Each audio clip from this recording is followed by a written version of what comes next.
उस पर बर्फ की एक मोटी परत जम जाती थी। ऐसा लग रहा था मानो यह मार्शल आर्ट हॉल बर्फ और हिम का संसार बनने वाला है। वहां मौजूद सभी जेड गेट शिष्य कांपने से खुद को नहीं रोक पाए। काव जब ठंडी ची अपनी चरम सीमा पर पहुंची तो वह वस्तु अंततः पूरी तरह संघनित हो गई। तुरंत ही शून्य लोक में एक तेज चीख गूंजी। फिर अस्तित्व को ढकने वाला प्रकाश गोल चकनाचूर हो गया और बर्फ से सघन पंखों का एक जोड़ा धीरे धीरे फैल गया। उसके बाद शून्य लोक में एक सजीव, उत्कृष्ट और कलासदृश आकृति प्रकट हुई। यह कोई और नहीं बल्कि एक फीनिक्स था। एक बर्फ के क्रिस्टल वाला फीनिक्स। कितना शक्तिशाली युद्ध कौशल! यह निश्चित रूप से एक स्वर्ग श्रेणी का युद्ध कौशल है। उस बर्फ के क्रिस्टल वाले फीनिक्स को देखकर वहां मौजूद सभी लोगों के दिलों में एक बेकाबू सदमे की लहर दौड़ गई। वास्तव में यह चाल एक स्वर्ग श्रेणी का युद्ध कौशल था और यह एक स्वर्ग श्रेणी का निम्न श्रेणी का युद्ध कौशल था, बिल्कुल मयूर के 5 चोटियों वाले दिव्य मुट्ठी की तरह। हालांकि दोनों ही स्वर्ग श्रेणी के निम्न श्रेणी के युद्ध कौशल थे, फिर भी कार्तिक के हाथों में शक्ति मयूर से कई गुना ज्यादा थी। बेशक यह कोई अजीब बात नहीं थी, क्योंकि कार्तिक योग्यता और साधना दोनों में मयूर से बहुत आगे निकल गया था। एक ही स्तर के युद्ध कौशल स्वाभाविक रूप से अलग अलग शक्तियां प्रकट करते हैं। मर जाओ! उन चौंकी हुई आंखों की निगाहों के नीचे कार्तिक हल्के से चिल्लाया। शून्य क्षेत्र में जमे बर्फ के क्रिस्टल फीनिक्स ने तुरंत एक ऊंची चीख मारी और फिर उसके दर्जनों फीट लंबे बर्फ के क्रिस्टल फीनिक्स पंख फैल गए। इसके बाद अंतहीन ठंडी रोशनी फूट पड़ी, शून्य क्षेत्र में घने और तीखे प्रकाश के निशान बनाते हुए यश की ओर तेजी से बढ़ रही थी। जरा गौर से देखने पर वे फूटती ठंडी रोशनियां कोई और नहीं बल्कि पंखों जैसी पतली बर्फ की तलवारें थीं। वे पंखदार बर्फ की तलवारें पहले से ही अतुलनीय रूप से तीक्ष्ण थीं और कार्तिक के तलवार के इरादे के बढ़ने के साथ उनकी तीक्ष्णता और भी भयानक हो गई। इस चाल की शक्ति की प्रचंडता का सामना करना गहन क्षेत्र के 7वें स्तर के मार्शल कलाकार के लिए भी मुश्किल माना जाता था। मेरे लिए तोड़ दो! यश के चेहरे पर गंभीर भाव थे। उसने अपनी सृजन युवान शक्ति को उन्मत्तता से घुमाया, उसकी शक्ति को उसकी चरम सीमा तक पहुंचाया। फिर उसने दोनों हाथों से शीत चंद्र के अद्वितीय ब्लेड को पकड़ लिया, उसका कृपाण आशय फूट पड़ा और उसकी प्रचुर सृजन युवान शक्ति एक पर्वतीय बाढ़ की तरह बह निकली। एक जोरदार चीख के साथ एक सौझांग प्रचंड कृपाण आभा भयंकर रूप से बाहर निकली। धमाक धमाक धमाक! हिंसक कृपाण आभा द्वारा प्रहार की गई कोई भी पंखदार बर्फीली तलवार लगभग बिना किसी प्रतिरोध के तुरंत नष्ट हो जाती थी। यश के एक ही प्रहार से हजारों पंखदार बर्फीली तलवारें फट गईं, लेकिन पंखदार बर्फीली तलवारें पूरे शून्य क्षेत्र में फैल गईं, जिनकी संख्या कम से कम दसियों हजार थी, जिससे उन सभी को पूरी तरह से रोकना असंभव हो गया। धमाक! एक ही वार ने हजारों पंखदार बर्फ की तलवारों को नष्ट कर दिया, लेकिन साथ ही हजारों पंखदार बर्फ की तलवारें यश के शरीर पर भी लगीं। हालांकि मांस के छिदने या फटने की कोई आवाज नहीं हुई, इसके बजाय धातु की एक कर्कश आवाज सुनाई दी और अनगिनत बर्फ के टुकड़े और चिंगारियां निकलती हुई भी दिखाई दीं। हिस! कितनी मजबूत भौतिक शरीर रक्षा! यह दृश्य देखकर वहां मौजूद जेड गेट के शिष्यों के चेहरे पर तुरंत आश्चर्य और अविश्वास के भाव उभर आए। उन पंखदार बर्फ की तलवारों की शक्ति अत्यंत प्रबल थी, यहाँ तक कि गहन क्षेत्र के 7वें स्तर के विशेषज्ञ के लिए भी उनसे निपटना मुश्किल हो जाता। अगर उन्हें चोट लगती तो वे गंभीर रूप से घायल हो जाते, भले ही उनकी मृत्यु न होती। हालांकि यश, जो केवल गहन क्षेत्र के 3रे स्तर की साधना वाला एक मार्शल आर्टिस्ट था, उन पंखदार बर्फ की तलवारों से सीधे टकराया और उसके ऊपरी शरीर के कपड़े फटने के अलावा उसे कोई चोट नहीं आई। यह बचाव कुछ ज्यादा ही बेतुका था। फुफकार। हालांकि यश का भौतिक शरीर का बचाव बहुत मजबूत था, फिर भी उसके लिए इतने भयंकर और हिंसक हमले से पूरी तरह अप्रभावित रहना असंभव था। उसका शरीर सीधे पीछे की ओर फट गया और उस बल से प्रभावित होकर उसके भीतर की क्यूई और रक्त एक उग्र समुद्र की तरह हिंसक रूप से मंथन करने लगे। उसके मुंह के कोने से लाल रक्त की एक धार बह निकली। सौभाग्य से प्रतियोगिता से पहले मैंने तीसरे लोक में सृष्टि के दिव्य शरीर की साधना की थी, वरना मैं अभी खतरे में पड़ सकता था। यश दर्जनों फीट पीछे हटने के बाद ही अपने शरीर को स्थिर कर पाया। उसने नीचे देखा और अपनी खुली छाती पर घने लाल निशान देखे, जो स्पष्ट रूप से उन पंखदार बर्फीली तलवारों के प्रहार के कारण थे। यह दृश्य देखकर यश को थोड़ी राहत मिली। अगर उसने कुछ दिन पहले अपने सृजन दिव्य शरीर को तीसरे लोक में उन्नत न किया होता, जिससे उसकी शक्ति में नाटकीय रूप से वृद्धि हुई होती, तो इस समय भले ही उन पंखदार बर्फीली तलवारों ने उसकी जान न ली होती, वे उसे गंभीर रूप से घायल करने और कार्तिक से भिड़ने के अयोग्य ठहराने के लिए पर्याप्त होती। उसके बाद भी वह ठीक है। यश को पंखदार बर्फीली तलवारों से घायल होते हुए भी सुरक्षित देखकर कार्तिक के चेहरे पर भी कुछ आश्चर्य हुआ। फिर उसने व्यंग्यात्मक लहजे में कहा, अगर तुम्हारी रक्षा मजबूत हो तो क्या होगा? मैं देखना चाहता हूं कि तुम कितनी चालें रोक सकते हो। बर्फीली फीनिक्स कला। बर्फीली फीनिक्स का स्वर्ग में बिखरने वाला विस्फोट। जैसे ही व्यंग्यात्मक लहजा कम हुआ, कार्तिक ने फिर से हमला किया। जैसे ही उसके हाथ की मुहरें बदलीं, शून्य लोक में जमे बर्फीले फीनिक्स अचानक कांप उठे और एक अत्यधिक ठंडी क्यूई बवंडर की तरह बह निकली। उस ठंडी क्यूई से प्रभावित कोई भी प्राणी तुरंत जम गया, बर्फ में बदल गया। एक पल में पूरा मार्शल आर्ट्स हॉल बर्फ के क्रिस्टल की दुनिया में तब्दील हो गया, जहां हर जगह बर्फ के टुकड़े ठंडी रोशनी से झिलमिला रहे थे। यह दृश्य गहन क्षेत्र के 7वें स्तर के विशेषज्ञ को भी डर से कांपने पर मजबूर कर देगा। काव। जैसे ही ठंडी क्यूई आकाश और पृथ्वी पर छाई, बर्फ के क्रिस्टल फीनिक्स ने अचानक अपना फीनिक्स मुंह खोला, मानो कोई विशाल व्हेल पानी खींच रही हो और आकाश और पृथ्वी में व्याप्त सारी ठंडी क्यूई को अपने फीनिक्स मुंह में खींच रही हो।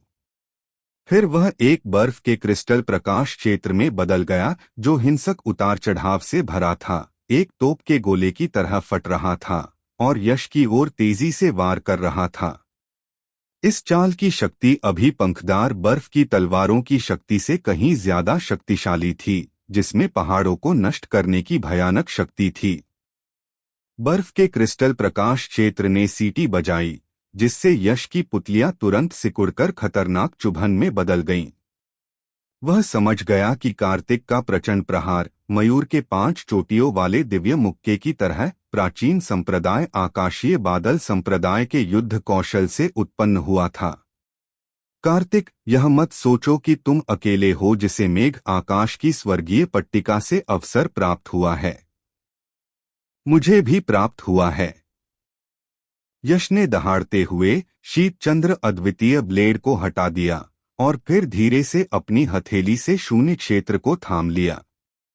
तुरंत एक रहस्यमय और प्राचीन क्यूई को प्रज्वलित करता हुआ एक चांदी का विशाल धनुष उसके हाथों में प्रकट हुआ। बिना किसी हिचकिचाहट के राजसी युवान शक्ति और आत्मिक शक्ति तेजी से चांदी के विशाल धनुष में प्रवाहित हुई। भिनभिनाहट भिनभिनाहट। चांदी का विशाल धनुष कंपन कर रहा था और उसके शरीर पर उकेरे गए गहन रून टिमटिमा रहे थे और आपस में गुंथ रहे थे, जिससे राजसी आत्मिक शक्ति और युवान शक्ति एक चमत्कारिक तरीके से एक हो गई। एक प्रकाश बिंदु उभरा, फिर लंबा होकर अराजकता प्रकाश के निशानों के साथ एक शुद्ध श्वेत प्रकाश बाण में परिवर्तित हो गया, जो अचानक प्रकट हुआ। 9 यांग सूर्य पीछा करने वाला बाण। यश दहाड़ा, फिर अपना धनुष खींचा और बाण चलाया। धमाक धमाक। धनुष की डोरी वापस खींची गई और अमर सारभंजक देव बाण तुरंत आश्चर्यजनक गति से निकल गया। जैसे ही वह आगे बढ़ा, अमर सारभंजक देव बाण कंपन करने लगा और धधकता चमकीला प्रकाश फूट पड़ा, जो शून्य लोक में दो भयानक रूप से दीप्तिमान प्रकाश गोलों में संघनित हो गया, जैसे धधकते सूर्य। 9 यांग सूर्य पीछा करने वाला बाण, दूसरा लोक, एक बाण 2 सूर्य। 9 यांग सूर्य पीछा करने वाले बाण के प्रत्येक लोक को पिछले लोक की तुलना में साधना करना कठिन था, लेकिन तदनुसार प्रत्येक लोक अधिक शक्तिशाली भी था। दूसरे लोक में 9 यांग सूर्य पीछा करने वाले बाण की शक्ति पहले लोक की तुलना में कम से कम 5 से 10 गुना ज्यादा थी। कितना भयानक बाण है! यह यश थोड़ा ज्यादा ही असामान्य है ना? उसकी कृपाण तकनीक जबरदस्त है और उसकी तीरंदाजी भी उतनी ही तेज है। क्या यह आदमी किसी प्राचीन मार्शल देवता का पुनर्जन्म हो सकता है? इतना भयंकर बाण देखकर सभी बार बार चिल्ला उठे। उनके चेहरे बेकाबू सदमे से भर गए। धमाका। स्तब्ध आंखों के सामने पहला सूर्य सा प्रकाशक क्षेत्र और बर्फ का गोला, मानो तारों भरे आकाश से गिर रहे 2 विशाल तारे हों, बेहद जोरदार तरीके से टकराए, जिससे आंखें चकनाचूर हो गईं। टक्कर के क्षण में दोनों एक साथ फट गए और एक चमकदार युवान शक्ति प्रकाश एक विशाल लहर की तरह आकाश में उमड़ पड़ा। वह युवान शक्ति प्रकाश अत्यंत प्रचंड उतार चढ़ाव से भरा हुआ था। आशंका थी कि गहन क्षेत्र का कोई भी 7वें स्तर का मार्शल कलाकार जो जल्दबाजी में उसमें प्रवेश करेगा, गंभीर रूप से घायल हो जाएगा या तुरंत ही खूनी धुंध में बदल जाएगा। धिक्कार है! हालांकि इसी समय प्रकाश की एक किरण, जो अपने विशिष्ट रूप को पहचानने में असमर्थ थी, शून्य क्षेत्र में एक धुंधली प्रकाश पूंछ खींचती हुई शून्य क्षेत्र में व्याप्त प्रचंड युवान शक्ति प्रकाश को आसानी से चीरती हुई बर्फ के क्रिस्टल फीनिक्स से टकराई और एक ही तीर से उसके मुंह से लेकर पूंछ तक उसे भेद दिया। धमाका। शून्य क्षेत्र में जमा हुआ बर्फ का क्रिस्टल फीनिक्स तुरंत सख्त हो गया। फिर बर्फ के टूटने की आवाज गूंजी और उसके विशाल शरीर में भयानक दरारें तेजी से फैल गईं। लगभग एक सांस के समय में उन्होंने उसके पूरे शरीर को ढक लिया और अंत में एक तेज धमाके के साथ बर्फ का क्रिस्टल फीनिक्स सीधे टुकड़ों में फट गया। बर्फ के अनगिनत टुकड़े और टुकड़े बर्फीले तूफान की तरह दुनिया के इस हिस्से में फैल गए। यह कैसे संभव है? यश के तीर से अपनी अंतिम चाल को तुरंत नष्ट होते देख कार्तिक की आंखें तुरंत चौड़ी हो गईं और फिर उसने अविश्वास से भरी एक दहाड़ लगाई। फुफकार। हालांकि दहाड़ पूरी तरह गूंजने से पहले ही कार्तिक के शरीर में एक अत्यंत भयंकर प्रतिक्रिया हुई, जिसने तुरंत सभी आवाजें बंद कर दीं। उसके मुंह से आंतरिक अंगों के टुकड़ों के साथ मिला हुआ खून का एक घूंट निकला और उसका शरीर शून्य लोक में एक दयनीय परवलयिक चाप बनाता हुआ जमीन पर गिर पड़ा। शांति।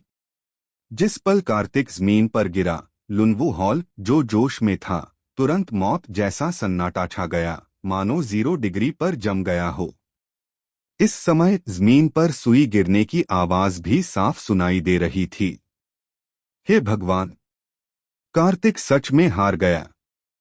यश ने सिर्फ गहन क्षेत्र 3रे स्तर के साथ कार्तिक को हरा दिया, जिसके पास गहन क्षेत्र 6ठे स्तर की साधना थी और न्यू स्टूडेंट रैंकिंग प्रतियोगिता में पहला स्थान और न्यू टैलेंट किंग का टाइटल जीता। हालांकि यह सन्नाटा ज्यादा देर तक नहीं रहा। 2-3 मिनट बाद यह एक जोरदार शोर से टूट गया। वहां मौजूद सभी जेड गेट शिष्य यह सीन देखकर हैरान रह गए, उनकी आंखें गहरे सदमे से भर गईं। हालांकि यश ने पहले बहुत जबरदस्त ताकत दिखाई थी, लेकिन वहां मौजूद जेड गेट शिष्य में से किसी को भी यकीन नहीं था कि वह कार्तिक को हरा सकता है और न्यू टैलेंट किंग का टाइटल ले सकता है, क्योंकि उनके बीच कल्टीवेशन का गैप बहुत ज्यादा था। लेकिन अब उनकी आंखों के ठीक सामने कुछ ऐसा हुआ था जो बिल्कुल नामुमकिन था। वे इससे हैरान कैसे नहीं होते। अच्छा लड़का, तुमने सच में मुझे निराश नहीं किया। ऊंचे प्लेटफॉर्म से स्वर्ग पंख शिखर हेड की जोरदार हंसी आई। यह हंसी अर्थ फेदर पीक चीफ के कानों में बहुत ज्यादा चुभ रही थी। हालांकि उनके चेहरे पर कोई एक्सप्रेशन नहीं था, लेकिन उनका दिल पहले से ही गुस्से से भरा हुआ था। लेकिन गलत अंदाजा लगाने के लिए खुद के अलावा कौन दोषी था। इस समय वह बस चुपचाप सह सकता था। स्वर्ग पंख शिखर प्रमुख के मजाक और ताने से बचने के लिए एक भी शब्द नहीं कहना चाहता था। इस मैच में यश जीता। इस समय स्टीवर्ड लोकित भी अपने शौक से उबर गया। जोर से चिल्लाने के बाद उसने ऊंचे प्लेटफॉर्म पर फॉर पीक्स फर्स्ट सीट्स की ओर इज्जत से देखा। अगला for peaks first seats result announce करेंगे। अब यह सीट अनाउंस करती है। हैरानी भरी नजरों के नीचे फॉर पीक्स फर्स्ट सीट्स धीरे धीरे खड़ी हुई। फिर अर्थ फेदर पीक चीफ आगे बढ़े। उनकी नजर पूरे हॉल पर पड़ी और फिर उन्होंने चिल्लाकर कहा, यह सीट अनाउंस करती है कि 123वां jade gate new student ranking शिष्य प्रतियोगिता ऑफिशियली खत्म हो गया है। जिन नए शिष्य ने सबसे शानदार रिजल्ट हासिल किए हैं वे हैं मयूर तीसरे स्थान पर, कार्तिक दूसरे स्थान पर और पहले स्थान पर यश। जेड गेट के नियमों के अनुसार न्यू स्टूडेंट रैंकिंग में पहले स्थान पर होने के सम्मान और प्रतिष्ठा को दिखाने के लिए new student ranking first place का चैंपियनशिप टाइटल और शानदार फर्स्ट प्लेस रिवॉर्ड्स मिलने के अलावा यश को 123वें jade gate new talent king का टाइटल भी मिलेगा। Yash new talent king title पाने वाला अब से नए शिष्य की 123वीं क्लास का लीडर होगा। वह रुका, फिर अर्थ फेदर पीक चीफ ने आगे कहा, सम्मान दिखाने के अलावा न्यू टैलेंट किंग टाइटल के साथ कुछ खास अधिकार भी मिलते हैं। जैसे जेड गेट के अंदर उसे बस सेक्ट मास्टर को झुकना होता है। दूसरे सेक्ट के बड़े अधिकारियों का सामना करते समय उसे बस हाथ जोड़कर नमस्ते करना होता है। कंट्रीब्यूशन हॉल में किसी भी खजाने को कंट्रीब्यूशन पॉइंट्स से बदलने पर उसे 20% की छूट मिलेगी। आखिरकार मेरी इच्छा पूरी हो गई। यश सबसे शानदार शिष्य बनने के मकसद से जेड गेट आया था। अब न्यू टैलेंट किंग का टाइटल पाने का मतलब था कि उसने इस लक्ष्य की ओर एक जरूरी कदम उठाया था। उसके होठों पर तुरंत एक हल्की मुस्कान आ गई और फिर उसने फॉर पीक्स फर्स्ट सीट्स को झुककर प्रणाम किया। शिष्य यश, 4 फर्स्ट सीट्स का शुक्रिया। आप पहले से ही न्यू टैलेंट किंग हैं। भले ही हम चारों फॉर पीक्स फर्स्ट सीट्स हों, आपको झुकने की जरूरत नहीं है। अर्थ फेदर पीक चीफ ने हाथ हिलाया और कहा, ठीक है, अब 10 मिनट का ब्रेक लो। 10 मिनट बाद अवार्ड सेरेमनी शुरू होगी। हाँ? यश ने सिर हिलाया और अपनी सीट पर वापस आ गया। वरिष्ठ भाई यश, मेरा नाम शुभ है। वरिष्ठ भाई यश। जैसे ही यश बैठा, जेड गेट शिष्य का एक बड़ा ग्रुप आ गया और उसने खुशामद भरी मुस्कान के साथ यश को अपना परिचय दिया और खुशी खुशी उसकी तारीफ की। यश अब न्यू टैलेंट किंग था, उनके नए शिष्य के मौजूदा बैच का लीडर, इसलिए जाहिर है वे उसकी तारीफ करने और उसकी तारीफ करने के लिए दौड़े। वरिष्ठ भाई यश, बधाई हो। इसी समय मयूर और सुर भी पास आए और बधाई देने के लिए हाथ जोड़े। मयूर सिर्फ बधाई देने के लिए वहां थी, लेकिन सुरभि के मुस्कुराते चेहरे के नीचे उसके अपने कुछ छोटे छोटे विचार छिपे थे। मुझे लगा कि मैंने यश को पहले ही काफी ज्यादा समझ लिया था, लेकिन किसने सोचा होगा कि मैंने उसे अब भी कम समझा। मुझे उम्मीद नहीं थी कि वह असल में कार्तिक को हराकर न्यू टैलेंट किंग का टाइटल जीतेगा। खुशकिस्मती से मैंने एक बार उसे बहुत अच्छा समझा और उससे दोस्ती कर ली। यश का भी मेरे बारे में अच्छा इंप्रेशन है, इसलिए हम आम दोस्त माने जाते हैं। यश न्यू टैलेंट किंग मेरा साथ दे रहा है और मेरे अपने तरीके हैं, तो इस जेड गेट में आगे बढ़ना मुश्किल नहीं होना चाहिए।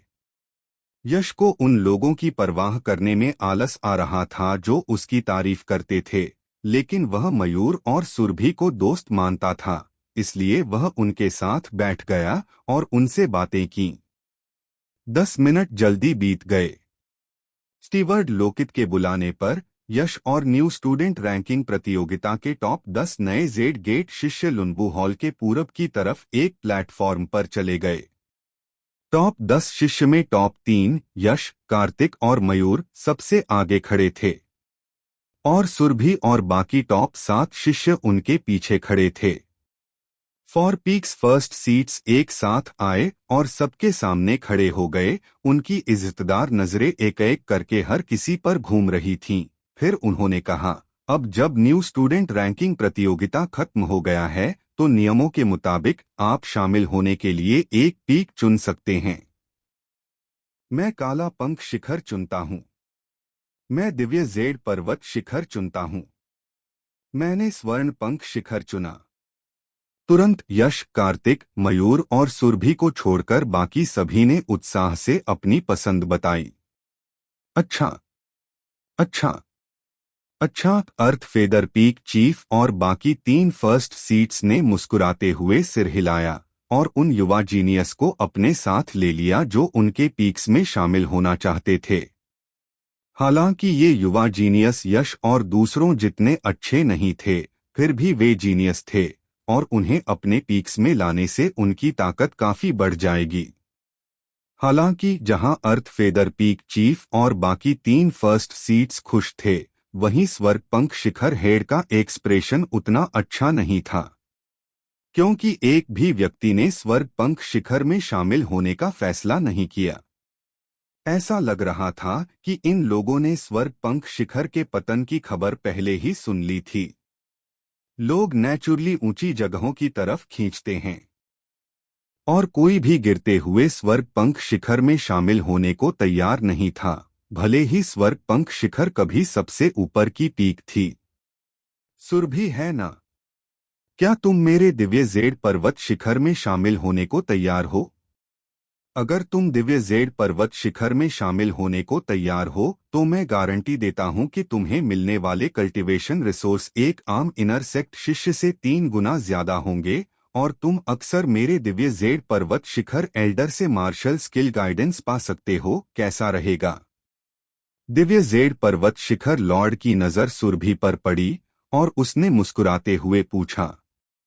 दिव्य जेड पर्वत शिखर लॉर्ड की बातें सुनकर आसपास के सभी लोगों ने जलन वाले चेहरे दिखाए।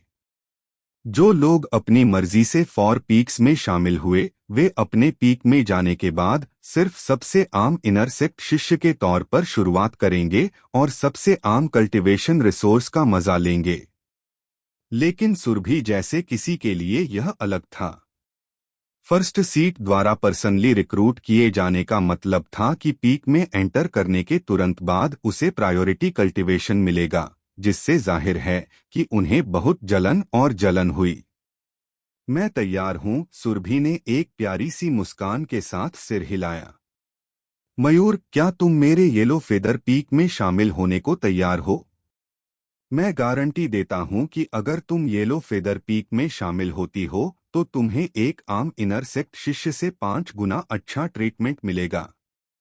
मैं पर्सनली तुम्हारे मार्शल डाओ कल्टीवेशन को गाइड करूंगा और तुम्हें मेरे येलो फेदर पीक की ultimate art, heaven and earth overlord fist को समझने का मौका भी दूंगा। Yellow feather peak first seat ने भी अपने पसंदीदा जीनियस शिष्य को रिक्रूट करना शुरू कर दिया। उसका टारगेट मयूर था। मैं तैयार हूं। मयूर ने बहुत पहले ही येलो फेदर पीक को चुन लिया था। इस समय जब yellow feather peak first seat उसे पर्सनली रिक्रूट कर रही थी, तो वह कैसे मना कर सकता था? उसने सीधे सहमति में सिर हिलाया। कार्तिक, क्या तुम मेरे येलो फेदर पीक में शामिल होने को तैयार हो? मैं तैयार हूं। कार्तिक, क्या तुम दिव्य जेड पर्वत शिखर में शामिल होने को तैयार हो? मैं तैयार हूं। फिर yellow feather peak first seat और दिव्य जेड पर्वत शिखर लॉर्ड ने कार्तिक को भर्ती करना शुरू कर दिया। कार्तिक ने गहरी आवाज में कहा, आपकी मेहरबानी के लिए धन्यवाद। दो फर्स्ट सीट, लेकिन मैंने काला पंख शिखर में शामिल होने का फैसला किया है। कार्तिक, तुम्हारा टैलेंट बहुत मजबूत है। मेरे अर्थ फेदर पीक में जमा हुए जीनियस में भी तुम टॉप 10 में आ सकते हो। क्योंकि तुम जैसा जीनियस अर्थ फेदर पीक ज्वाइन करना चाहता है, तो मैं जाहिर है तुम्हारे साथ बुरा बर्ताव नहीं करूंगा और तुम्हें अच्छे से साधना करूंगा। अर्थ फेदर पीक में तुम्हें जो ट्रीटमेंट मिलेगा वह एक आम आंतरिक संप्रदाय शिष्य से 20 गुना ज्यादा होगा। साथ ही मैं खुद तुम्हारी साधना को गाइड करूंगा। अर्थ फेदर पीक की सबसे अच्छी कला फॉलिंग फ्लेम फोर्स और दूसरी ताकतवर मार्शल स्किल्स तुम्हारी समझ के लिए मौजूद हैं। अर्थ फीदर पीक लीडर ने बहुत पैसे और ताकत के साथ कहा। धन्यवाद फर्स्ट सीट। कार्तिक बहुत उत्साहित था। उसका टैलेंट पहले से ही बहुत मजबूत था और अगर उसे अर्थ फीदर पीक लीडर पूरी तरह से साधना कर देता तो उसकी मार्शल दाव साधना जरूर बहुत तेजी से आगे बढ़ती। यह सोचकर कार्तिक यश को देखे बिना नहीं रह सका और रूखेपन से बोला, यश, भले ही मैं इस बार तुमसे हार गया, इसका मतलब यह नहीं है कि मैं तुमसे पूरी तरह हार गया हूं। जीनियस के बीच प्रतियोगिता कभी भी टेम्पररी सक्सेस या फेलियर के बारे में नहीं होता, बल्कि इस बारे में होता है कि आखिर में कौन हंसेगा। भले ही मैं इस बार तुमसे हार गया, मुझे पूरा भरोसा है कि अगली बार मैं तुमसे जरूर आगे निकल जाऊंगा। हे, काफी कॉन्फिडेंट हूं।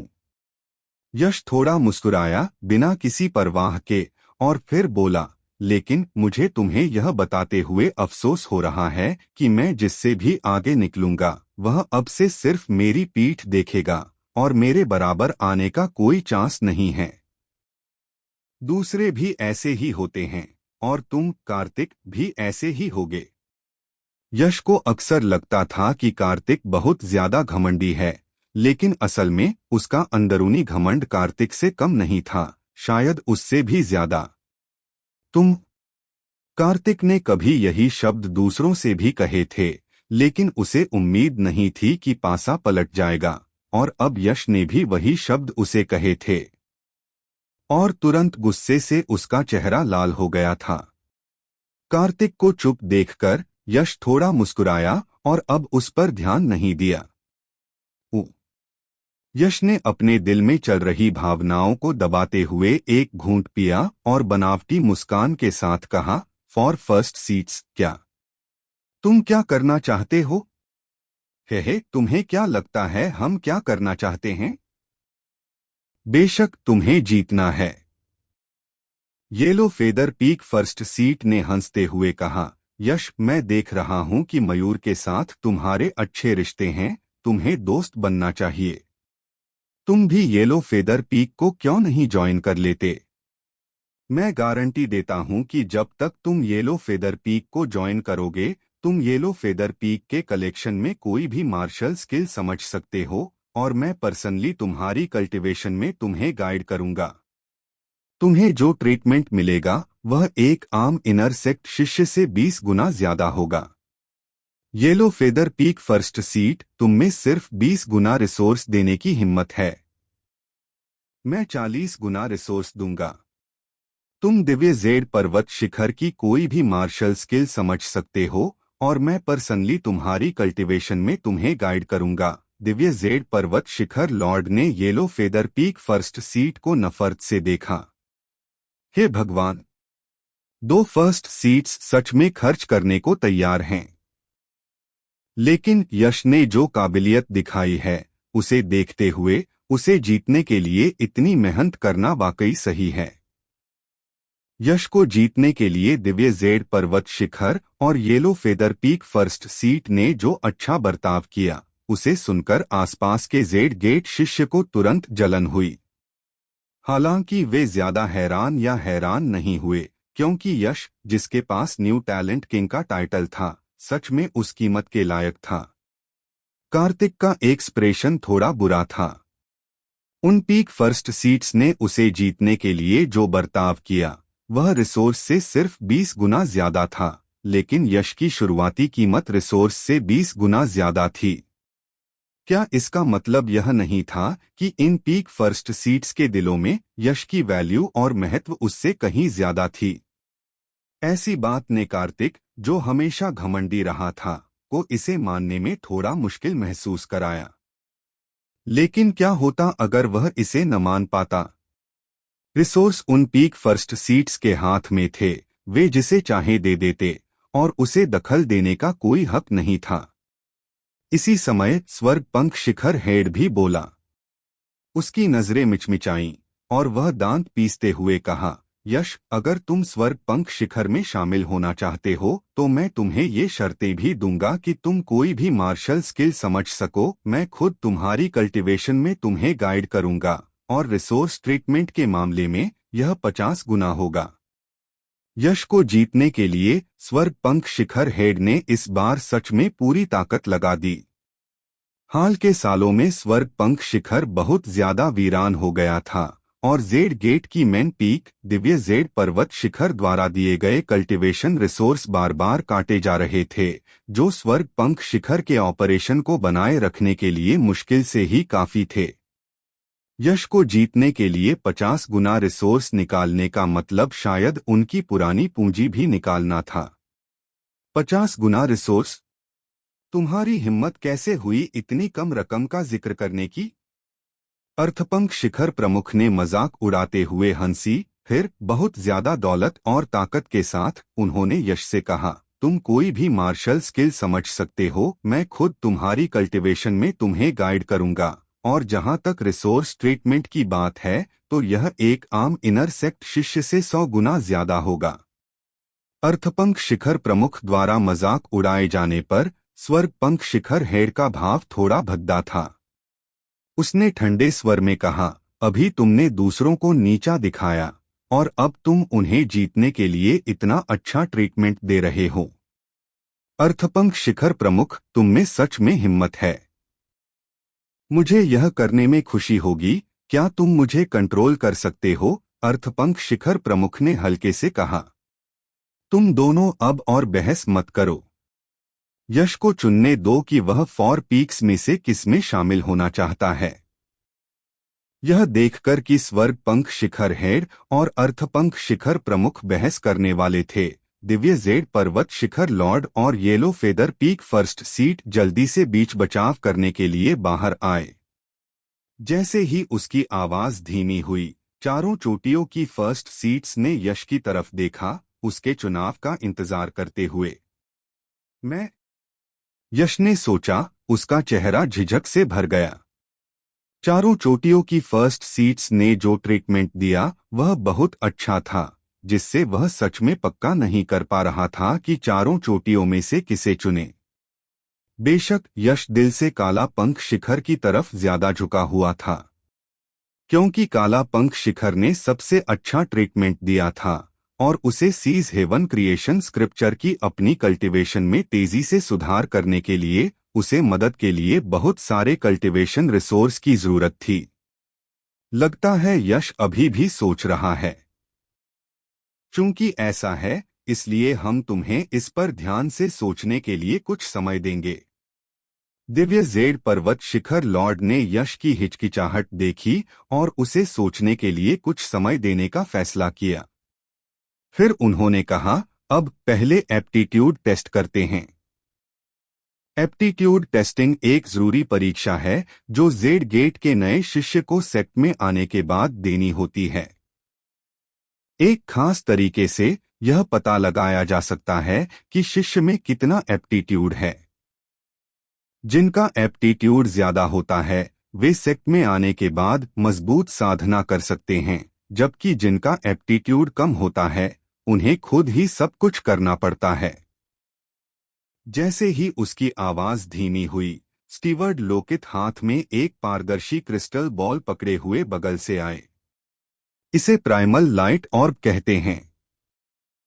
जब तक आप इस पर अपनी हथेली रखेंगे प्राइमल लाइट ऑर्ब अपने आप आपका एप्टीट्यूड टेस्ट करेगा। टेस्ट के बाद प्राइमल लाइट ऑर्ब रोशनी छोड़ेगा, जिससे वॉइड रियल्म में स्टार फैंटम बनेंगे। जितने ज्यादा स्टार फैंटम होंगे, एप्टीट्यूड उतना ही ज्यादा होगा। कुल 12 स्टार फैंटम हैं, जिसमें एक स्टार सबसे नीचे और 12 स्टार सबसे ऊपर हैं। स्टीवर्ड लोकित ने अपने हाथ में क्रिस्टल बॉल दिखाई, फिर कहा, अब अपना एप्टीट्यूड टेस्ट करने के लिए यहां लाइन में लग जाओ। जैसे ही उनकी आवाज धीमी हुई, सब लोग तुरंत स्टीवर्ड लोकित के पास गए और लाइन में लग गए। फिर एक एक करके अपनी हथेलियां क्रिस्टल बॉल पर रखीं और एक एक करके एप्टीट्यूड टेस्टिंग से गुजरे। उ निवान 4 स्टार एप्टीट्यूड। बुरा नहीं, बुरा नहीं, यह तो पहले से ही साधारण हाई ग्रेड एप्टीट्यूड है। 12 स्टार एप्टीट्यूड।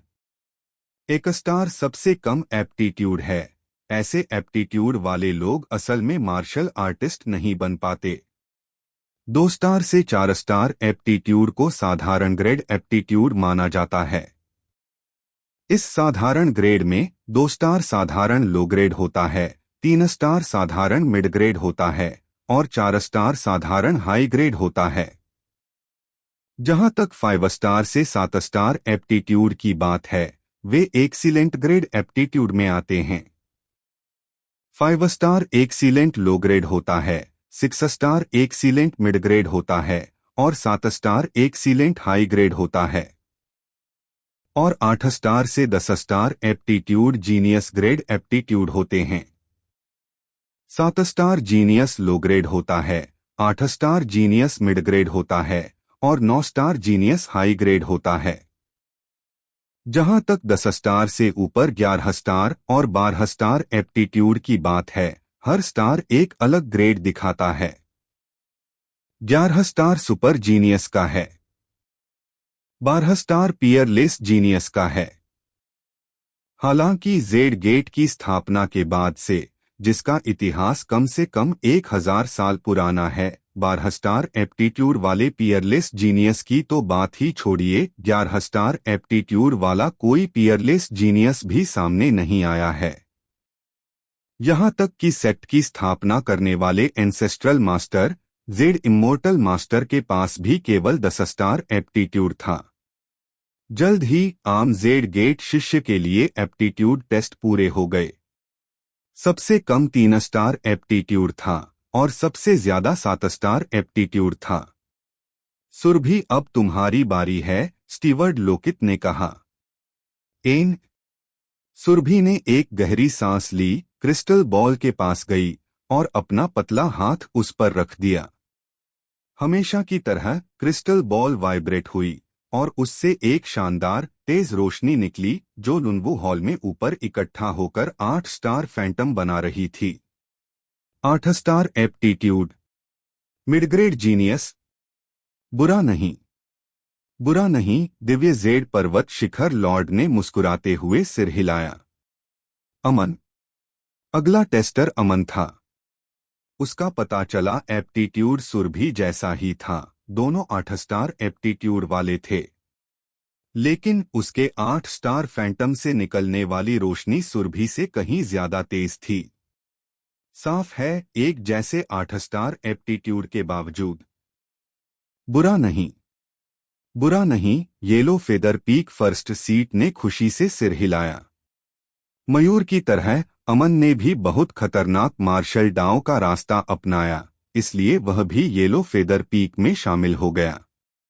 अगला इस साल की न्यू स्टूडेंट रैंकिंग में टॉप 3 स्टूडेंट्स का टेस्ट होगा। स्टीवर्ड लोकित की नजर यश और बाकी 2 पर पड़ी और उसने कहा, मयूर तुम पहले जाओ। हाँ। मयूर क्रिस्टल बॉल के पास गया और उस पर अपनी हथेली रख दी। बस बस बस। क्रिस्टल बॉल वाइब्रेट हुई, जिससे स्टारलाइट निकली, जो वॉइड रियल्म में 9 स्टेलर फैंटम में मिल गई। 9 स्टार एप्टीट्यूड। अच्छा, बहुत अच्छा। हाँ हाँ। यह देखकर yellow feather peak first seat ने उत्साह से ताली बजाई और हंसा। इस बार उसके येलो फेदर पीक को एक 8 स्टार जीनियस और एक 9 स्टार जीनियस मिला था। अगर उन्हें कुछ समय के लिए अच्छी तरह से कल्टिवेट किया गया तो वे अगले फॉर पीक्स टूर्नामेंट में चमकेंगे और येलो फेदर पीक को बहुत सम्मान दिलाएंगे। अगला, कार्तिक, स्टीवर्ड लोकित की आवाज फिर सुनाई दी। बूम! यह सुनकर कार्तिक रेडिएंट ऑर्ब के पास गया और धीरे से उस पर अपनी हथेली रख दी। जैसे ही उसकी हथेली ने उसे छुआ, अचानक एक जोरदार दहाड़ गूंजी, जिसके बाद तारों की तेज रोशनी आसमान में तेजी से फैल गई।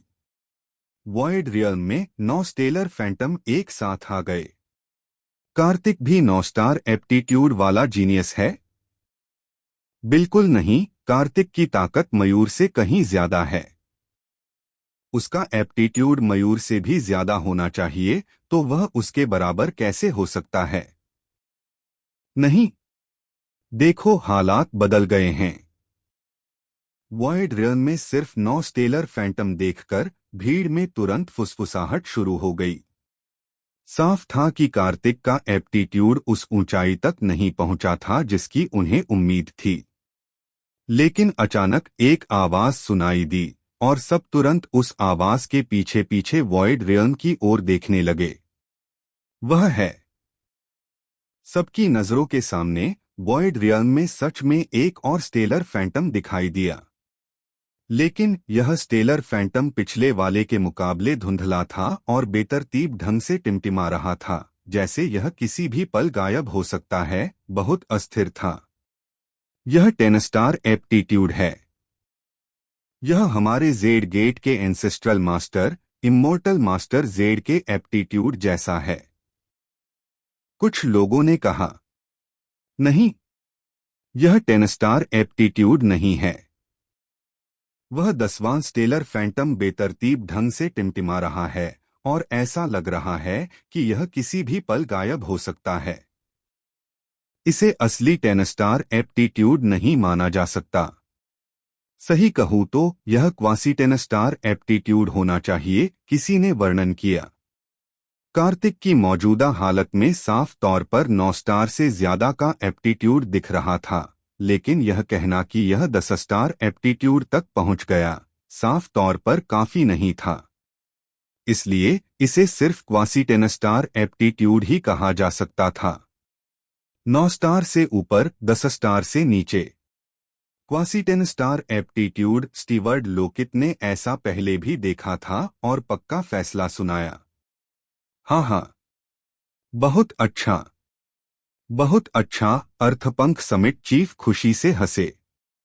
क्वासी 10 स्टार एप्टीट्यूड, हालांकि जेड गेट के फाउंडर, इम्मोर्टल मास्टर दिग्विजय के बराबर नहीं था, लेकिन उनसे बस थोड़ा ही कम था।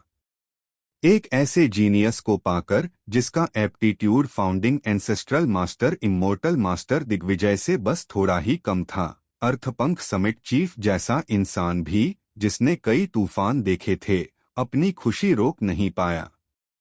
Quasi 10 star aptitude? Hey, Kartik की आंखें थोड़ी सिकुड़ गईं जब उसने 9 स्टेलर फैंटम और वॉइड रियल्म में 10वें टिमटिमाते स्टेलर फैंटम को देखा। उसके चेहरे पर गर्व का भाव आ गया। जेड गेट के फाउंडिंग एंसेस्ट्रल मास्टर से बस थोड़ा ही कमजोर एप्टीट्यूड के साथ कार्तिक को सच में घमंडी होने का हक था। अरे, तुम्हें क्या लगता है यश का एप्टीट्यूड कैसा होगा? क्या वह कार्तिक से मुकाबला कर सकता है? यश ने अपने गहन क्षेत्र 3rd लेवल कल्टीवेशन से कार्तिक को हराया, जो गहन क्षेत्र 6th लेवल पर था। सभी रैंक में उसका एप्टीट्यूड पक्का कार्तिक से बेहतर है। अगर उसका एप्टीट्यूड कार्तिक के लगभग 10 स्टार एप्टीट्यूड से बेहतर है, तो यश का एप्टीट्यूड कम से कम 10 स्टार तो होना ही चाहिए।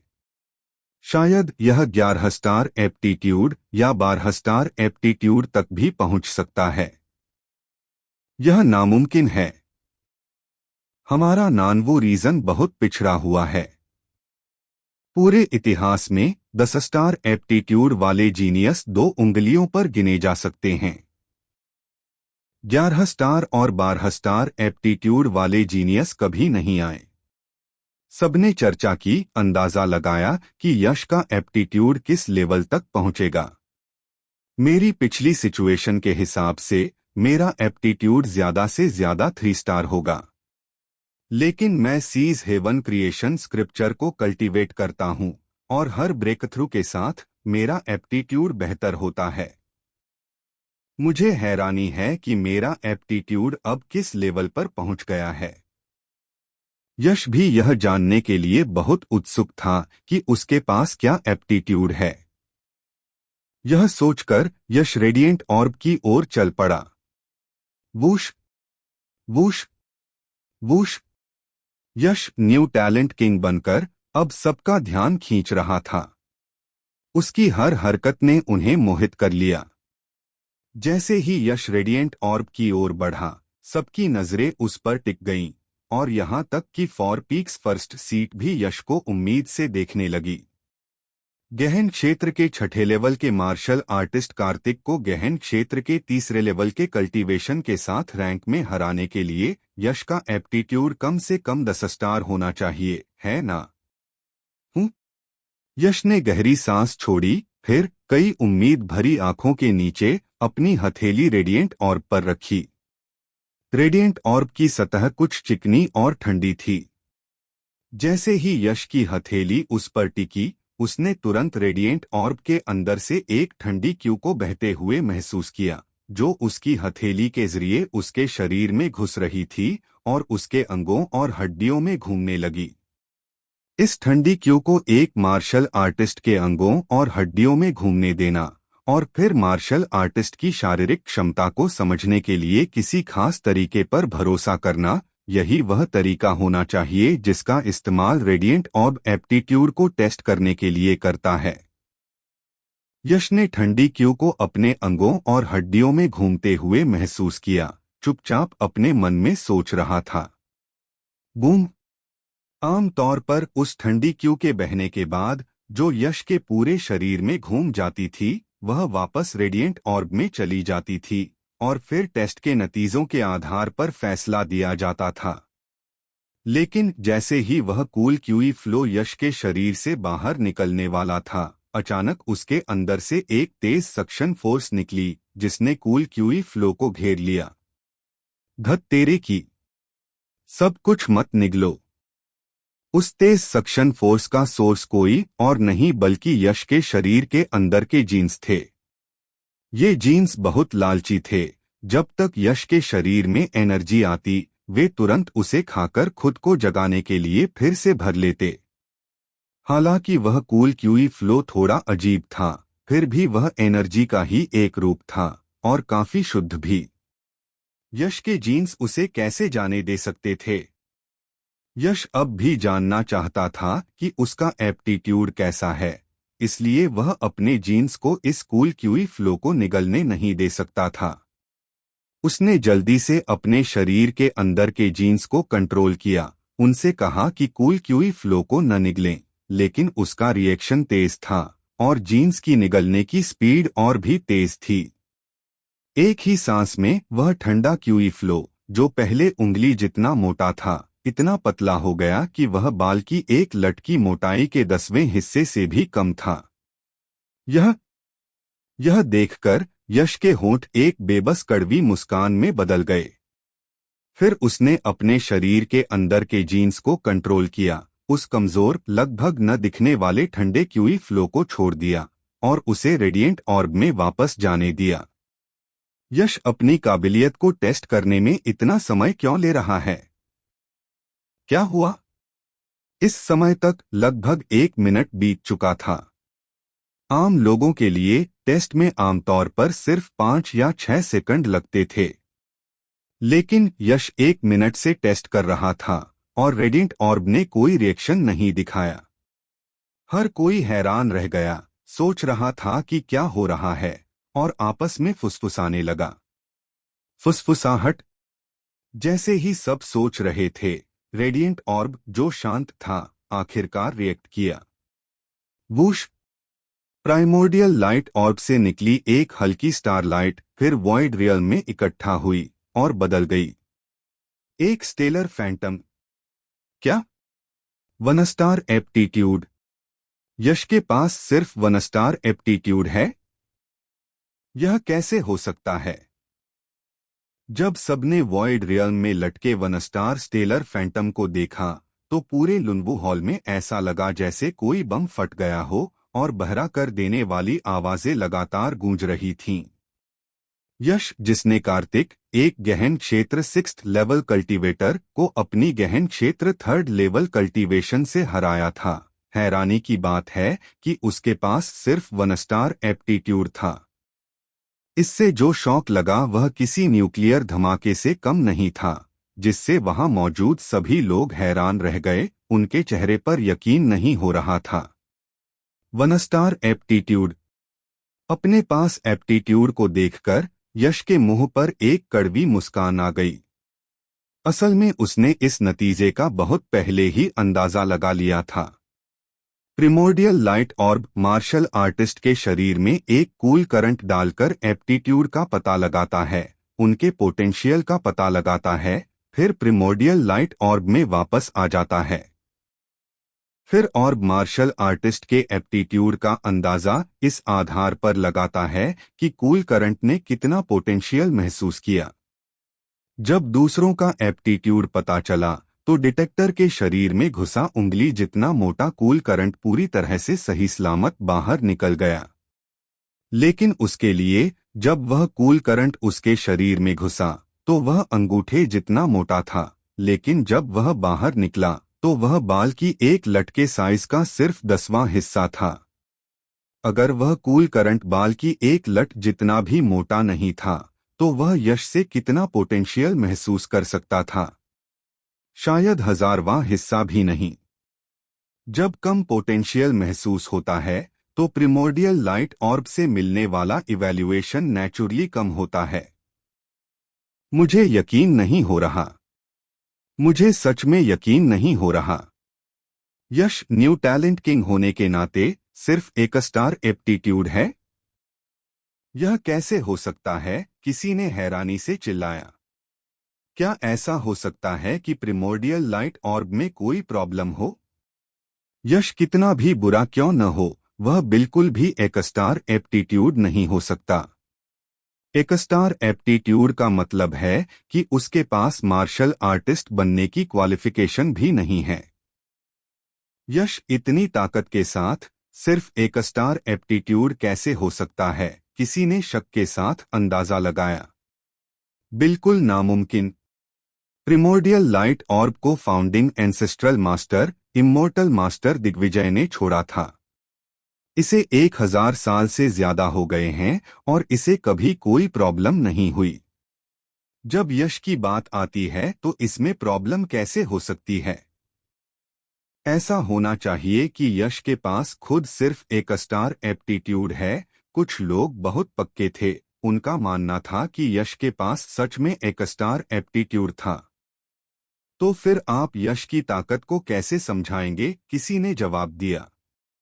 मेरा अंदाजा है कि यश उस क्लाउड फर्मामेंट सीक्रेट रेल में किसी तरह किस्मत से एक जबरदस्त मौका पा गया। आकाशीय बादल संप्रदाय एक पुराने सेक्ट के तौर पर अनगिनत अनोखे तरीके रखता है।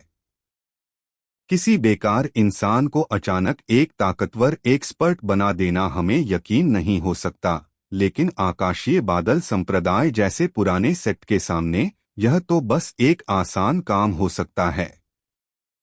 बहुत मुमकिन है। लुन्वु हॉल में बातें लहरों की तरह बढ़ गईं और यश की तरफ भीड़ की नजरें भी बदल गईं। वे अब श्रद्धा और कट्टर नहीं थे, बल्कि नफरत से भरे हुए थे।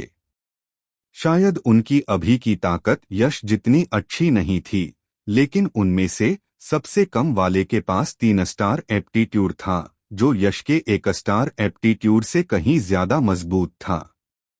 भविष्य में यश से आगे निकलना तो पक्का था। एक बेकार आदमी जिसके पास सिर्फ 1 स्टार का एप्टीट्यूड था, भविष्य में उनसे आगे निकलकर कुचला जाना तय था। भले ही उसके पास न्यू टैलेंट किंग का टाइटल था, फिर भी वे उससे नफरत करते थे और उसे नीची नजर से देखते थे। ये लोग सच में घमंडी हैं। अपने आसपास बदलाव महसूस करते हुए यश ने बेबसी से अपने होंठ सिकोड़ लिए। यह इंसानी फितरत है। जब तुम ऊंचे मुकाम पर होते हो तो वे तुम्हारी बहुत तारीफ करते हैं, लेकिन जब तुम नीचे गिरते हो तो वे बिना किसी हिचकिचाहट के बेरहमी से तुम पर कदम रखेंगे, जैसे कि वह अपनी खोई हुई इज्जत वापस पाना चाहते हों जब वे तुम्हारे गुलाम थे। यश, मुझे लगा था कि तुम कोई कमाल के जीनियस हो, लेकिन मुझे उम्मीद नहीं थी कि एक प्राइमोर्डियल लाइट ऑर्ब तुम्हारा असली रंग दिखा देगा। तो तुम बस एक स्टार एप्टीट्यूड वाले बेकार हो। एक नफरत भरी और ताने वाली हंसी गूंजी आवाज कार्तिक की थी। यश से हारने की वजह से वह पहले ही बहुत नाराज था। इस बात से कि फॉर पीक्स फर्स्ट सीट ने यश पर उससे ज्यादा ध्यान दिया था, कार्तिक और भी नाराज हो गया। हालांकि उस समय यश ने उसे हरा दिया था और एक हारे हुए जनरल के तौर पर उसे बोलने का क्या हक था। बोलने से तो मजाक ही बढ़ता। अब जब उसे आखिरकार पलटवार करने का मौका मिला था तो वह जाहिर है इसे जाने नहीं देगा। तुम कहते हो कि मैं बेकार हूं? हे, तो मुझे हैरानी है कि तुम जो एक बेकार से हारे क्या हो। यश ने कार्तिक की तरफ देखा, उसके होठों पर मजाक उड़ाने वाला भाव था। तुम? कार्तिक का चेहरा गुस्से से पीला पड़ गया, लेकिन उसने अपना मुंह खोला और एक शब्द भी नहीं बोल सका। हालांकि यश का एप्टीट्यूड उससे कम था, लेकिन यह बात कि वह यश से हार गया एक ऐसा सच था जिसे झुठलाना नामुमकिन था। क्या उसने सोचा था कि वह यश को सिर्फ इसलिए बेइज्जत कर सकता है क्योंकि उसके पास एक स्टार एप्टीट्यूड था? वह तो बस खुद को बेइज्जत कर रहा था। कार्तिक, गुस्सा मत हो। यह बच्चा तुमसे आगे निकल सकता है, शायद इसलिए क्योंकि उसे क्लाउड फर्मामेंट सीक्रेट रेल में कुछ मौका मिला था। लेकिन एक मार्शल आर्टिस्ट को सच में ताकतवर बनने के लिए उन्हें खुद पर भरोसा करना होगा। बाहरी चीजों पर भरोसा हमेशा नहीं रह सकता। वह एक बार लकी हो सकता है, लेकिन क्या वह जिंदगी भर लकी रह सकता है? उसका तुमसे आगे निकलना सिर्फ कुछ समय के लिए है। तुम कुछ समय के लिए मेरे साथ काला पंख शिखर पर कल्टीवेट करने के लिए वापस आओ, और इस बच्चे से आगे निकलना उतना ही आसान होगा जितना अपना हाथ घुमाना। उस समय अपनी मुट्ठियों से बोलो। अभी शब्दों को बर्बाद करने की कोई जरूरत नहीं है। अर्थपंख समिट के चीफ ने बेपरवाही से कहा। यह पता चलने के बाद कि यश के पास सिर्फ एक स्टार एप्टीट्यूड है, उनका रवैया तुरंत बदल गया। न सिर्फ अर्थपंख समिट के चीफ, बल्कि yellow feather peak first seat और दिव्य जेड पर्वत शिखर लॉर्ड ने भी यश को रिक्रूट करने की बात नहीं उठाई। क्या वे मजाक कर रहे हैं? सिर्फ एक स्टार एप्टीट्यूड को रिक्रूट करने के लिए इतनी बड़ी कीमत खर्च करना बेकार है। वे बेवकूफ नहीं थे, वे ऐसी बेवकूफी वाली बात कैसे कर सकते थे? हालांकि यश ने अभी बहुत जबरदस्त ताकत दिखाई, इतनी जबरदस्त कि उन्हें थोड़ा भी हिला सके तो क्या। अपने दायरे के एक्सपर्ट्स का नजरिया बहुत लंबे समय का था। वे अभी के बारे में नहीं, बल्कि भविष्य के बारे में सोचते थे। यश की अभी की ताकत सच में बहुत मजबूत थी, लेकिन सिर्फ एक स्टार एप्टीट्यूड के साथ उसकी भविष्य की कामयाबियां बहुत कम थीं। यह भी शक था कि वह गहन दायरे के 5वें लेवल तक पहुंच पाएगा या नहीं। और वहां मौजूद अकेला व्यक्ति जिसने अपनी राय नहीं दी थी, वह था स्वर्ग पंख शिखर है। उसकी आंखें थोड़ी सिकुड़ गईं, और उसकी आंखों की पुतलियों में एक अजीब सी रोशनी दौड़ गई। फिर वह आगे बढ़ा और बोला, यश, क्या तुम मेरे स्वर्ग पंख शिखर में शामिल होने को तैयार हो? जब तक तुम स्वर्ग पंख शिखर में शामिल होने को तैयार हो, इस अमर मास्टर ने तुमसे जो वादे पहले किए थे वे बिल्कुल नहीं बदलेंगे। क्या? स्वर्ग पंख शिखर हेड अभी भी यश को भर्ती करने की कोशिश कर रहा है? क्या वह पागल हो गया है? स्वर्ग पंख शिखर सच में और भी वीरान होता जा रहा है। वे एक स्टार एप्टीट्यूड वेस्ट को खजाने की तरह मानते हैं। खुशकिस्मती से मैं तब स्वर्ग पंख शिखर में शामिल नहीं हुआ था। हाँ सही। यह देखकर कि स्वर्ग पंख शिखर हेड ने यश को नहीं छोड़ा था और अभी भी उसे अच्छे से भर्ती करने की कोशिश कर रहा था, वहां मौजूद सभी लोगों ने तुरंत स्वर्ग पंख शिखर हेड को अजीब एक्सप्रेशन से देखा। उनकी नजरें लगभग ऐसी थीं जैसे वे किसी बेवकूफ को देख रहे हों। हम यश ने शुरू में सोचा था कि फॉर पीक्स फर्स्ट सीट के सभी लोग यह जानने के बाद कि उसके पास सिर्फ 1 स्टार एप्टीट्यूड है, उसे छोड़ देंगे। लेकिन उसने कभी उम्मीद नहीं की थी कि स्वर्ग पंख शिखर हेड उसे नहीं छोड़ेगा और फिर भी उसे अच्छी कीमत पर भर्ती कर लेगा। यह बात यश को बहुत छू गई। मैं तैयार हूं। यश ने बिना किसी हिचकिचाहट के लगभग सिर हिला दिया। बेशक यश ने स्वर्ग पंख शिखर ज्वाइन करना सिर्फ शुक्रगुजारी की वजह से नहीं, बल्कि इसलिए भी चुना क्योंकि उसके पास कोई और रास्ता नहीं था। अगर यश स्वर्ग पंख शिखर ज्वाइन नहीं करता तो फॉर पीक्स में से कोई भी उसे अपनाता नहीं। जेड गेट के नियमों के मुताबिक वह इनर सेक्ट शिष्य बनने की क्वालिफिकेशन खो देता और उसे आउटर सेक्ट शिष्य के तौर पर शुरुआत करनी पड़ती। यश, जिसका मकसद जेड गेट का सबसे बेहतरीन शिष्य बनना था, ऐसा बिल्कुल नहीं होने दे सकता था। हे सब अक्सर कहते हैं कि मेरा काला पंख शिखर अमीर और ताकतवर है, लेकिन आज के स्वर्ग पंख शिखर हेड के मुकाबले मेरा काला पंख शिखर तो बस मामूली है। इतने सारे रिसोर्स और इतनी कीमत खर्च करके सिर्फ एक स्टार एप्टीट्यूड वाले वेस्ट को जीतने के लिए स्वर्ग पंख शिखर हेड, तुम सच में बहुत बड़े दिल वाले हो। अर्थपंख शिखर प्रमुख की ताना मारने वाली आवाज आई। मैं तैयार हूं, क्या तुम्हें इसे कंट्रोल करने का हक है? स्वर्ग पंख शिखर हेड ने अपनी नाक से ठंडी खर्राटे भरी, फिर कहा, स्टीवर्ड लोकित, यह न्यू स्टूडेंट रैंकिंग प्रतियोगिता आप होस्ट कर रहे हैं और प्रतियोगिता के सारे रिवॉर्ड आपके पास हैं। मुझे अभी भी कुछ काम करने हैं, इसलिए जल्दी से न्यू स्टूडेंट रैंकिंग प्रतियोगिता के रिवॉर्ड दे दो, टाइम बर्बाद मत करो। हाँ, स्टीवर्ड लोकित ने इज्जत से सिर हिलाया और कहा, रूल्स के हिसाब से यश, जिसने न्यू स्टूडेंट रैंकिंग में पहला स्थान जीता है, उसे 3 लाख कंट्रीब्यूशन पॉइंट्स का रिवॉर्ड मिलेगा। हेवनली मार्शल पैवेलियन में जाकर हेवन रैंक मार्शल स्किल चुनने की क्वालिफिकेशन मिलेगी और एक मार्शल दांव पवित्र फल भी मिलेगा। यह कहते हुए स्टीवर्ड लोकित ने अपने स्टोरेज पाउच से रिवॉर्ड निकाले। उनमें पंख के आकार का एक हल्का सुनहरा टोकन था। इस टोकन को हेवनली मार्शल टोकन कहा जाता था। जेड गेट के हेवनली मार्शल पैवेलियन में इस टोकन को रखने से किसी को हेवनली मार्शल पैवेलियन में हेवन रैंक मार्शल स्किल चुनने की क्वालिफिकेशन मिल जाती थी। इसके अलावा एक क्रिस्टल क्लियर फल था जिसकी सतह पर रहस्यमयी पैटर्न थे, जिससे लगातार डाउ की रिदम से भरी क्यूई की लहरें निकल रही थीं।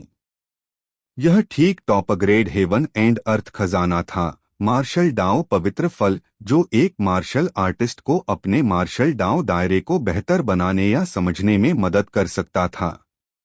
इस मार्शल डाउ पवित्र फल के साथ मेरा सेबर इंटेंट निश्चित रूप से 3वें दायरे तक पहुंच सकता है। यश ने मार्शल डाउ पवित्र फल को आग जैसी आंखों से देखा। 3 लाख contribution points, heaven rank martial skill और न्यू टैलेंट किंग का टाइटल उसकी नजर में इस मार्शल डाउ पवित्र फल के आधे भी कीमती नहीं थे। रुको! जैसे ही स्टीवर्ड लोकित यश को ये इनाम देने वाले थे, अचानक एक आदमी उनके सामने आ गया और उन्हें रोक दिया। यह आदमी कोई और नहीं बल्कि अर्थपंख शिखर प्रमुख था। यह देखकर स्वर्ग पंख शिखर प्रमुख का चेहरा थोड़ा नाराज हुआ और उन्होंने कहा, पृथ्वी पंख शिखर प्रमुख, तुम्हारा क्या मतलब है? मुझे लगता है कि यश का इनाम कैंसिल कर देना चाहिए और उसकी जगह कार्तिक को दे देना चाहिए, जो दूसरे नंबर पर था। अर्थपंख शिखर प्रमुख ने हल्के से कहा। संबित, यह सुनकर स्वर्गपंख शिखर प्रमुख तुरंत कुछ गुस्सा हो गए। अब उन्होंने कोई इज्जतदार शब्द इस्तेमाल नहीं किया और सीधे अर्थपंख शिखर प्रमुख का नाम पुकारा और दहाड़े। इस न्यू स्टूडेंट रैंकिंग में पहले स्थान का इनाम सेक्ट मास्टर ने तय किया था। तुम्हें इसे कैंसिल करने का क्या हक है, और तुम चाहते भी हो कि तुम्हारे काला पंख शिखर का कार्तिक उसकी जगह ले। तुम सपना देख रहे हो। बेशक मुझे इसे कैंसिल करने का हक नहीं है, मैं बस एक सुझाव दे रहा हूं। अर्थपंख समिट चीफ ने हल्के से कहा, चाहे वह 3 लाख कंट्रीब्यूशन पॉइंट्स हों, 7 रैंक मार्शल स्किल हो या मार्शल दांव पवित्र फल हो, ये रिवॉर्ड्स अपना सबसे ज्यादा असर सिर्फ एक जीनियस के हाथों में ही डाल सकते हैं। इन्हें सिर्फ एक स्टार एप्टीट्यूड वाले वेस्ट को देना बस एक वेस्ट है। एक पल रुककर अर्थपंख समिट चीफ ने yellow feather peak first seat और दिव्य जेड पर्वत शिखर लॉर्ड को देखा और आराम से कहा, सेक्ट रिसोर्स बर्बाद करना सबसे शर्मनाक बात है। 2 पीक लॉर्ड्स, क्या आपको लगता है कि ब्लेड पर अच्छा स्टील इस्तेमाल करना चाहिए या इतने सारे रिसोर्स को वेस्ट पर बर्बाद करना चाहिए? मुझे यह भी लगता है कि यश की रिवॉर्ड पाने की क्वालिफिकेशन कैंसिल कर देनी चाहिए और उसकी जगह कार्तिक को दे देना चाहिए, जो दूसरे नंबर पर है। मुझे भी लगता है कि ऐसा ही होना चाहिए। इतने सारे रिसोर्स बेकार चीज पर कैसे बर्बाद हो सकते हैं? इन्हें कार्तिक जैसे जीनियस को इस्तेमाल करना चाहिए, जिसके पास लगभग 10 स्टार एप्टीट्यूड है। दिव्य जेड पर्वत शिखर लॉर्ड और yellow feather peak first seat ने एक साथ कहा। हालांकि इस काम से यश को बहुत बुरा लगेगा, लेकिन वह एक स्टार एप्टीट्यूड के साथ सिर्फ एक बेकार चीज थी, इसलिए उसे बुरा मानना कोई बड़ी बात नहीं थी। हालांकि कार्तिक अलग था। उसका पावरफुल एप्टीट्यूड, जो founding ancestral master Digvijay immortal master के बाद दूसरे नंबर पर था, इसका मतलब था कि सही कल्टीवेशन के साथ वह भविष्य में जेड गेट में जरूर एक टॉप टियर एक्सपर्ट बन जाएगा। इसलिए उन्होंने नेचुरली उससे दोस्ती करने का फैसला किया। वैसे भी वे कार्तिक को अपनी चीजें नहीं दे रहे थे, बल्कि यश के रिवॉर्ड छीन रहे थे। इसलिए उन्हें कोई फर्क नहीं पड़ा और वे नेचुरली एक एहसान करने में खुश थे। क्योंकि तीनों पीक लॉर्ड्स ने ऐसा कहा है, तो लगता है कि मेरे पास मानने के अलावा कोई चारा नहीं है। स्वर्गपंख शिखर हेड की आंखें थोड़ी सिकुड़ गईं और उसने ठंडे स्वर में कहा, पीक लॉर्ड। यह सुनकर यश तुरंत परेशान हो गया।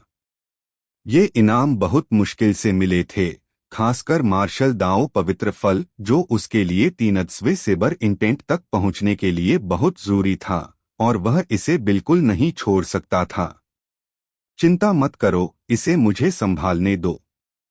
भले ही स्वर्गपंख शिखर ने मना कर दिया है, मैं स्वर्गपंख शिखर के शिष्यों को कभी नुकसान नहीं होने दूंगा। निश्चिंत रहो। स्वर्गपंख शिखर हेड ने यश को एक वॉइस मैसेज भेजा, जिसमें कहा गया था, ठीक है, मैं इसे पीक लॉर्ड को संभालने दूंगा। यश ने बेबस होकर जवाब दिया। वह अभी बस एक छोटा इनर सेक्ट शिष्य था।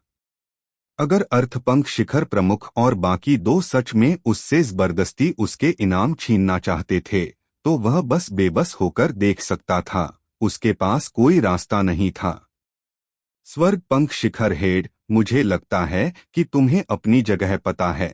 यह सुनकर कि स्वर्गपंख शिखर हेड समझौता करने का इरादा रखता है, अर्थपंख शिखर प्रमुख संबित तुरंत जीत की खुशी में हंसा। हे, कुछ लोग सच में बदकिस्मत होते हैं।